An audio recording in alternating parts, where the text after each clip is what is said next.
रेशम सहर ब्रह्मपुरवासी 2021 आनी एक सुखर मुहूर्त। मान्यवर मुख्यमंत्री श्रीजुक्त नवीन पट्टनायक नुआ वर्ष भेटी भाव रामलिंगेश्वर जलाशय और पार्क लोकार्पण करिसेंती।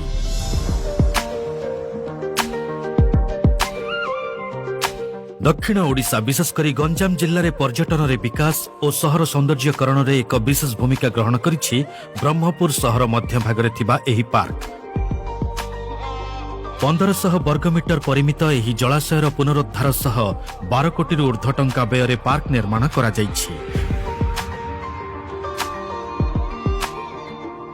जो बंध पड़ीथिला आलिया आवर्जना बहुत वर्ष होला धरी आज नवीन सरकार म्युनिसिपालिटी कॉर्पोरेशन सहित हाथ मिले जो उन्नति करछनी बहुत ए बंध देखिया को भल लागुची। तो ये जो रामणिया बंध हेइथिला बहुत वर्ष होला बहुत खराब मध्य थिला।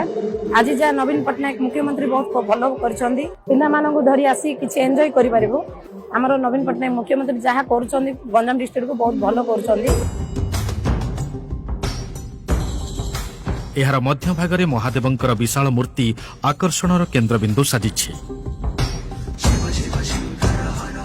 चिकमी कालुओरे झलसुथिबा पार्कटी मनकु मोहि नेउछि।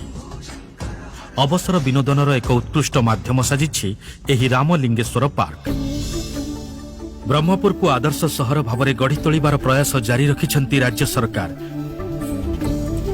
प्रिय मुख्यमंत्री श्रीजुक्त नवीन पट्टनायक एही अवसर रे रामलिंगेश्वर जलाशय को परिष्कार और सौंदर्यपूर्ण परिवेश को सुरक्षित रखिबा पई आह्वान करिछंती।